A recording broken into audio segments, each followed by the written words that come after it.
सांगायला लागले विभीषण प्रभू रामचंद्राला, हे भगवंता, रावण काय लवकर बाहेर येत नाही. जसं इंद्रियचानं पूर्वी निकुंभेला एक यज्ञ आरंभला होता, अशाच प्रकारचा यज्ञ या ठिकाणी रावण लंकेमध्ये गुप्त ठिकाणी करू लागलेला आहे.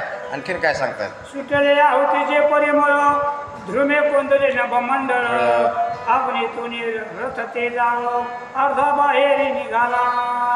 यज्ञ त्या ठिकाणी आरंभ झालेला आहे. यज्ञामध्ये आहुतीवरती आहुती पडायला लागल्यात आणि त्या आहुतीचा जे धूर या ठिकाणी पूर्ण मंडळामध्ये त्या ठिकाणी संचरलेला आहे आणि त्या यज्ञातून अर्धवट रथ या ठिकाणी बाहेर आलेला. अशा प्रकारचं या ठिकाणी माहिती विभीषण प्रभू रामचंद्राला देऊ लागले. पूर्णाहुती होता पूर्ण, संपूर्ण निघेले स्वदन, तरी अगोदरची जाऊन युग्न तेथे करावे.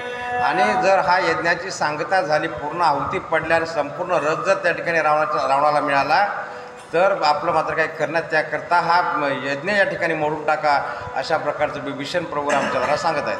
ऐशा बोलता विभीषण, मुख्य कपी उठिले चंदहा जन, नळने जांबवंत वाणी नंदन, सीता शोक हरण पाचवा. ज्यावेळेस विभीषणाने सांगितलं प्रभू रामचंद्राला, त्यावेळेस वानरसेना समोरच बसली होती. त्यातले मुख्य असे 10 मुख्य जे वानर होते, नळ, नीळ, जांबवंत, अंगद आणि 5वे हनुमंतराय, आणि या दुसरे 5 कोण ऐकू होता. गवय गवाक्ष गंधमादन, शरभ केसरी पावकलोचन, दशरथात्मजाशी बंधून 10 जन वीर उठिले. गव, गवाक्ष, शरभ, वृषभ, मादर अशा प्रकारचे परत 5 दुसरे बलाढ्य वानर त्या ठिकाणी उठलेले आहेत. 10 जणांनी या ठिकाणी भगवंताला नमस्कार केला त्या ठिकाणी आणि आज्ञा घेऊन निघाले. ते जाई पराक्रमे कर्ण, 10 दिशा जिंकिती न लक्षण, अकस्मात ऊर्ध्वपंथी उडवून दशमुखावरी चालले. हे जे 10 वानर त्या ठिकाणी उठले होते, त्यांचा पराक्रम एवढा होता, 10 दिशा त्या ठिकाणी पादाक्रांत करण्याची यांच्यामध्ये क्षमता होती. सर्वांवर विजय प्राप्त करण्याची क्षमता अशा वानरामध्ये होती. भगवंताचं दर्शन घेतलं आणि लंकेकडे उड्डाण करून 10 वानर निघालेले आहेत. जैसे यंग मौळती गगने, तैसे लंकेत आले तयक्षणी, घरोघरी घोणी रावणा शोधिती ते दवा. जसं या ठिकाणी पक्षी आकाशामध्ये विचरण करतात, जसे उड्डाण घेतात, अशाच प्रकारचं उड्डाण या वानरांनी घेतलं आणि क्षण न लागता या ठिकाणी वायुवेगानं लंकेला जाऊन त्या ठिकाणी पोहोचलेले आहेत. जे जे भेटते राक्षस त्या ते खरी ताडनास, कुठे बैसला लंकेश दावा मास येगेशी. रस्त्यामध्ये लंकेत गेल्यानंतर जे काही राक्षस रस्त्यामध्ये भेटू लागले, प्रत्येकाला त्या राक्षसाला विचारले, लंका देश या ठिकाणी कुठे बसला आम्हाला दाखवा, आणि त्यांना मारझोड या ठिकाणी रावण करू लागले. शोधिल्या गे लंका भुवन, परीन ठाई बडे रावण, तो विभीषणाची राणी येऊन दाई गुण गुप्त ते. प्रत्येक राक्षसांना जर्जर करून ठेवलं, परंतु एकही राक्षस त्या ठिकाणी रावणाची माहिती द्यायला तयार नव्हता. सर्वांना मारलं या ठिकाणी हनुमंतरायांना आणि इतर वानरांनी. तेवढ्यामध्ये गुप्त रूपाने त्या ठिकाणी विभीषणाची पत्नी शर्मा जी होती ती समोर आली आणि काय सांगते. शर्मा सांगे सत्वर नगर दुर्गा काळीवर, त्याच बसला दशकंधर दुराचारी कपटिया. शर्मा सांगायला लागली वानरगणाला त्या ठिकाणी, हा जो दुर्ग हा किल्ला आहे, या किल्ल्याच्या तटबंदीच्या खाली एक मोठं विवर आहे, त्या विवरामध्ये हा रावण या ठिकाणी यज्ञ करू लागलाय. अशा प्रकारची माहिती या ठिकाणी शर्मा वानरगणाला देऊ लागली. मुखी होती शिळा, वानरी फोडून मोकळा, मार्ग केला ते समयी. उड्डाण घेतलं, त्या तटबंदीच्या आतमध्ये गेले सर्व वानर. त्या ठिकाणी पाहिलं, ज्या ठिकाणी विवर होतं त्या विवराच्या तोंडावर भली मोठी एक शिळा लावली होती. वानरांनी ते शिळा त्या ठिकाणी काढली आणि मग ते विवराचं भुयाराचं जे प्रवेशद्वार होतं त्या ठिकाणी त्यांना दिसू लागलेलं आहे. ते राक्षस होते दारुणते वधिरे नक्ताक्षण, आता प्रवेशले वानरगण इवर विस्तीर्ण देखिले. त्या विवराच्या रक्षणाकरता असंख्य राक्षस त्या ठिकाणी पहारा देत थांबलेले होते. तेवढ्या राक्षसांचा संहार केला या वानरांनी आणि विवरामध्ये प्रवेश करू लागले. तो तेथे शिवाने प्रचंड पुढे प्रज्वलिले होमकुंड, आहुती टाकी दशमुंड, नेत्री विषयी झाकोनिया. विवरामध्ये प्रवेश केला, पाहिलं त्या भुयारामध्ये भलमोठं एक महादेवाचं मंदिर होतं आणि त्या महादेव मंदिरामध्ये या ठिकाणी होमकुंड त्या ठिकाणी यज्ञकुंड पेटवलेला आणि त्या यज्ञकुंडामध्ये डोळे झाकून आपल्या हाताने आहुती रावण त्या ठिकाणी टाकू लागलेला. मध्यमास पर्वत नरशिरे पडले असंख्यात, रक्ते स्नान करून लंकानाथ वज्रासनी बैसला. डोळे झाकलेले आहेत, आपल्या हातानं आहुती टाकायला लागल्या. कशाची आहुती टाकायला त्या यज्ञामध्ये? तर रक्त, मांस, मद्य, नरशिर त्या ठिकाणी असणारे, आणि यानं स्वतः रावणानं त्या ठिकाणी रक्तानं स्नान केल्याने अशा आहुती या ठिकाणी त्या यज्ञामध्ये टाकू लागला. आश्चर्य करते वानरगण अजूनही न सांडीचे हा प्रयत्न कुलक्षय झाला संपूर्ण तरी जय आशा धरी तशी. त्याचं अनुष्ठान पाहिलं, त्याची तपश्चर्या पाहिली, तो यज्ञ कशा प्रकारे करते. त्यावेळेस वानरांना त्या ठिकाणी आश्चर्य वाटू लागलं होतं. या रावणाचा एवढा कुलक्षय झाला, सर्व पुत्र या ठिकाणी मारले गेले, पण याची आशा काय आणखी सुटलेली नाही. याला या ठिकाणी विजय प्राप्त करण्याकरता यज्ञ आरंभ केला असं नवल करू लागले त्या ठिकाणी वानर. असो वानरी शिळा घेऊन प्रचंड विध्वंसिले हो मकुंड सामुग्री नासोनी उदंड यज्ञ पात्रे फोडली. मग वानरांना आपल्या हातामध्ये मोठमोठ्या शिळा त्या ठिकाणी उचलल्या, त्या यज्ञकुंडावर त्या शिळा टाकल्या. ते यज्ञकुंड त्या ठिकाणी फोडून टाकलं. जे काय त्या ठिकाणी सामुग्री ठेवली होती ती सामुग्री त्या ठिकाणी विखुरल्या गेली. अशा प्रकारचे यज्ञाची नासधूस वानरसेना करू लागली. सावधान रेची रावण वस्त्रे फेडून गेला नग्न दाई मुखामाजी संपूर्ण धुळी घाती वानर. एवढा त्या ठिकाणी तल्लीन झालेला होता रावण, एकाग्र झालेला होता की त्याला कशाचंही भान नव्हतं. यज्ञकुंड फुटलेलंही त्याच्या लक्षात आलं नाही. शेवटी वानराने त्या ठिकाणी रावणाच्या अंगावरचे वस्त्र फाडले, त्याला नग्न केलं, त्याच्या तोंडामध्ये माती घालू लागले होते, तरी देखील हा रावण त्या ठिकाणी भानावर आलेला नाही. एक वर मस्त आणि ती एका वृक्ष तरी सावधान हे लंकापती नाना प्रयत्न केलिया. जे वानर होते 10 जण, कोणी त्याच्या डोक्यावर त्या शिळेनं मार करायला लागला, कोणी छातीवर त्या ठिकाणी बुक्की मारायला लागला, तरी देखील हा रावण या ठिकाणी सावध होता. अशी रावणासारखी पूजा आपण कधी करतो का आपल्या आयुष्यामध्ये? आपल्याला त्या ठिकाणी नुसती चहाची बशी जर वाजली तर काय होतं बा? पूजा बंद करतो आपण, पटकन घेऊन ये मग तुझ्या. पण रावण एवढा त्या ठिकाणी एकाग्र झाला होता की त्याला कुठल्याही गोष्टीचं भान नव्हतं. एवढं त्या यज्ञाच्या याच्यामध्ये तल्लीन होता रावण. मागा ते धोनी उडाला वाली सुत प्रवेशला राणी वसात मंदोदरजी उचलोने अकस्मात रावणापाशी आणली. तेवढ्यामध्ये अंगदानं काय केलं, तिथून उड्डाण घेतलं, त्या विवराच्या बाहेर आला आणि जिथे राणी वसा होता, मंदोदरीचा महाल होता, त्या मंदोदरीच्या महालामध्ये अंगद पोहोचलेले आहेत आणि अंगदाना मंदोदरीला आपल्याजवळ उचलून त्या ठिकाणी यज्ञकुंडाच्या ठिकाणी घेऊन यायला लागले. परम सुंदर सुकुमार रावणावरी लोटी वानर चिरकंचुकी अलंकार केले चूर वानरी. मग हे वानर त्या ठिकाणी आणलेल्या मंदोदरीला रावणाच्या अंगावर त्या ठिकाणी फेकू लागले. तिच्या अंगावर जे काही वस्त्र होते, वस्त्र फाडले, अलंकार त्या ठिकाणी तोडून टाकू लागले. अशा प्रकारची विटंबना मंदोदरीची हे वानर त्या ठिकाणी करू लागले. म्हणे दशवदना आग लागो तुझी अनुष्ठाना वानरी टंदिली अंगना लाज कैसी नाही तिथे. ज्यावेळेस मंदोदरी त्या रावणाच्या अंगावर टाकली वानरांनी, त्यावेळेस मात्र मंदोदरी त्यांना रावणाला उद्देशून रागात बोलू लागले, हे दशवदना, हे रावणा, आग लागो तुझ्या यज्ञकुंडा, तुझ्या तपश्चर्याला. तुझ्या पत्नीची विटंबना या ठिकाणी वानर करायला लागले, तू कसला अनुष्ठान या ठिकाणी मांडलंय? अशा प्रकारचा आवेशामध्ये त्या ठिकाणी मंदोदरी रावणाला बोलू लागली. ते पतिव्रता करुणी नग्न रावणावर देती ढकलून मैजा क्रंदे दारुण ऐकता रावण उघडी नेते. अशा ज्यावेळेस वानरांनी विटंबना केली त्या मंदोदरीची, हिचा आक्रोश ज्यावेळेस रावणाच्या कानावर पडला, त्यावेळेस मात्र रावण भानावर आला. आपले डोळे उघडून पाहिलं तेव्हा काय दिसत झाला? तो मंदोदरी आक्रंदत हो मैद्वशीला समजत क्रोधे उठून लंकानात वानरावरी दारिणला.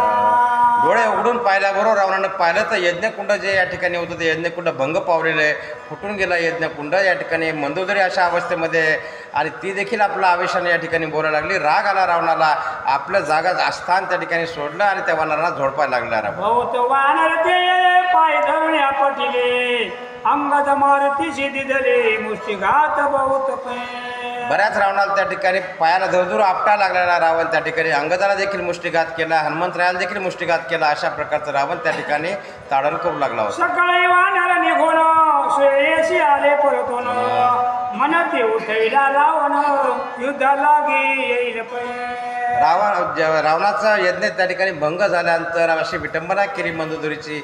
मग मात्र वानर त्या ठिकाणाहून निघाले, विवराच्या बाहेर आले, सुवेळेच्या ठिकाणी आले, भगवंताला सांगायला लागले, हे भगवंता, तुम्ही जे कार्य आमच्यावर सोपवलं होतं ते कार्य या ठिकाणी पूर्ण झालेले, त्याचा यज्ञाचा विध्वंस आम्ही करून आलो.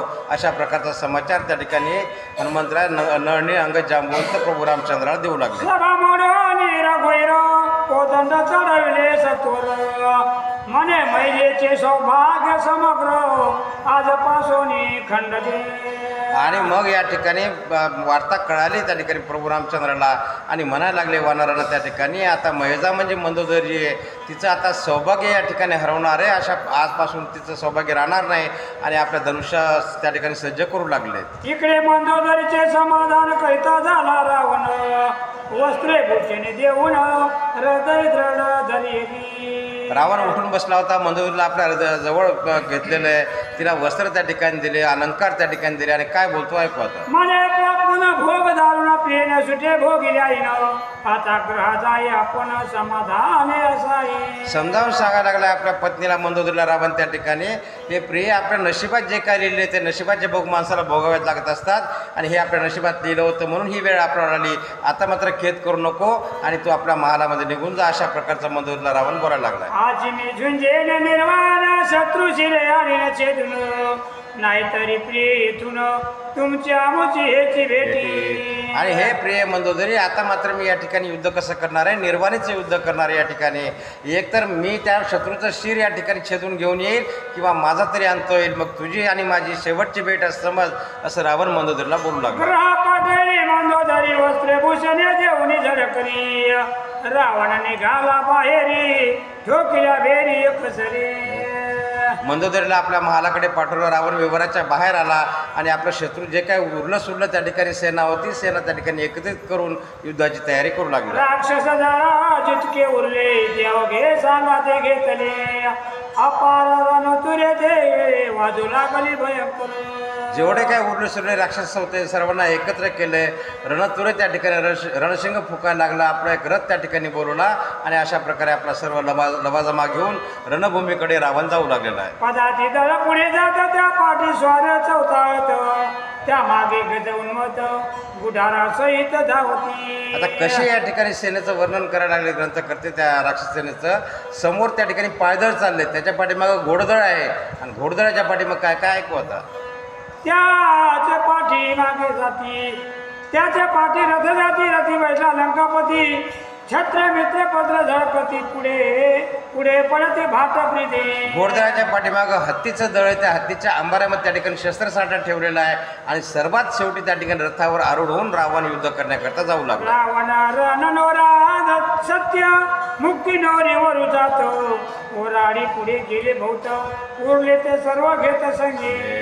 आता दृष्टांत दिला या ठिकाणी ग्रंथकर्त्यानं की रावण या ठिकाणी नवरदेव झालेला आहे, वराडी मंडळी पुढे चालायला लागली आणि काही वराडीचा जे संहार झाला होता राक्षसांचा, ते त्या ठिकाणी आपापल्या त्या ठिकाणी स्वर्गाला नरकाला त्या ठिकाणी जाऊन बसलेत आणि आता ही देखील वराडी त्याच मार्गाने जाणार आहे, असं ग्रंथकर्ते यांचं वर्णन करतात. मागे बंधू बिभीषण लंकेशी ठेल रक्षण, असुरन भूमीशी रावण वाई गे पातला.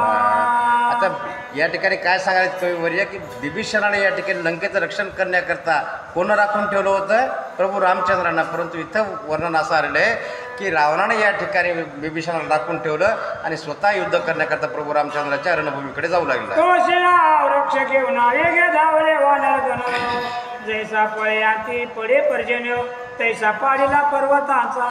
इकडं पाहिलं वानरसेना देखील त्या ठिकाणी सज्जच होते, पाहिलं समोरून राक्षसेना यायला लागली, आपल्या हातामध्ये मोठमोठे शिळा पर्वत त्या ठिकाणी वृक्ष जे जे काही हातात सापडल अशा प्रकारचे सर्व उपटून त्या राक्षस सेनेवर मारा या ठिकाणी वानरसेना करू लागली. दस धनुष्य लावणी मान एकदाची सोडी रावण, सर्व पर्वत फोडून सैन्य बाहेर काढले. रावण काय करायचा, रावणाला या ठिकाणी 10 धनुष्यबाण होते रावणाजवळ, 20 हात, त्या 10 धनुष्यबाणातून बाणाचा वर्षाव त्या ठिकाणी करू लागला होता. जे काही वानरसेनेनं पर्वत राक्षसावर टाकू लागले होते त्या पर्वताचं पीठ हा रावण त्या ठिकाणी करू लागला. प्रचंड पराक्रमी लंकाना तो शरी वानर खेळे समजत, असे देखोनी रघुनाथ पुढे झाला ते क्षणी. रावण हे प्रचंड पराक्रमी होता, खूप मोठा योद्धा होता त्या ठिकाणी आणि आपल्या बाणाच्या साह्याने त्या ठिकाणी अनेक वानरांना त्या ठिकाणी क्षतिग्रस्त करून टाकले. जखमी अवस्थेमध्ये वानर त्या ठिकाणी पटापट पडू लागले. रघुनाथ म्हणे दशकंदरा, मलिना स्वत मूर्खा पामरा, सीता नुनी तस्करा, कुलक्षय केला व्यर्थची. ज्यावेळेस प्रभू रामचंद्रानं पाहिला की आपली वानरसेना या ठिकाणी क्षतिग्रस्त व्हायला लागली, जखमी व्हायला लागली, तेव्हा भगवंत समोर आले, त्या वानरसेनेच्या रावणाच्या समोर उभे राहिले आणि रावणाला आव्हान देऊ लागले, येशात मूर्खा मरीना, या ठिकाणी तू अनर्थ घडवलास बरं का, तू सीतेचं हरण करून तुझ्या कुळाचा या नाश ओढवून घेतला. अशा प्रकारचं या ठिकाणी आवेशामध्ये प्रभू रामचंद्र रावणाला बोलत आहेत. संतती संपत्ती विद्याधन टाकली वेदाची खंडे करून रास भासी चर्चिले चंदन तैसे ज्ञान सुरा तुझे. एवढा पराक्रमी होता रावण, त्याला त्याचं या ठिकाणी कौतुक करायला. अरे रावणा, संतती तुला प्राप्त झाली होती. किती होते मुलं त्याला? 1,00,000 मुलं होते, 1,25,000 नातू होते, एवढे संतती संपत्ती होती त्या ठिकाणी. अभ्यास किती होता? सर्व वेदाचं खंडन केलेलं. एवढा पारंगत असणार रावण, आणि त्याला देखील या ठिकाणी दोष लागू लागला आहे. आजी सम्रांगणी जाण तुझं खंडाई खंड करीन पुढील अवतारी मुक्ती देईन असुराचा न तुझं निश्चय. आणि आता मात्र आपलं जे काही युद्ध होणार आहे रावणा, यामध्ये मात्र तुझं ते खंडन या ठिकाणी मी करून टाकेल. जसं तू पूर्वी वेदाचं खंडन केलं होतं तसं तुझं देखील या ठिकाणी खंडन करेल. पण या जन्मात तुला मुक्ती मिळणार नाही, तुला मुक्ती मी पुढच्या अवतारामध्ये देईल.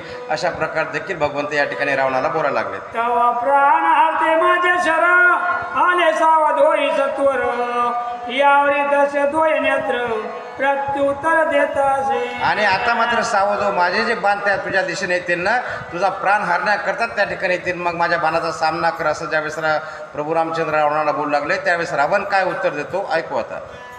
तू म्हणे श्री रामचंद्र परी मी राहू असे भयंकर आजी खग्रास करीन समग्र समरी तुझा मानैया.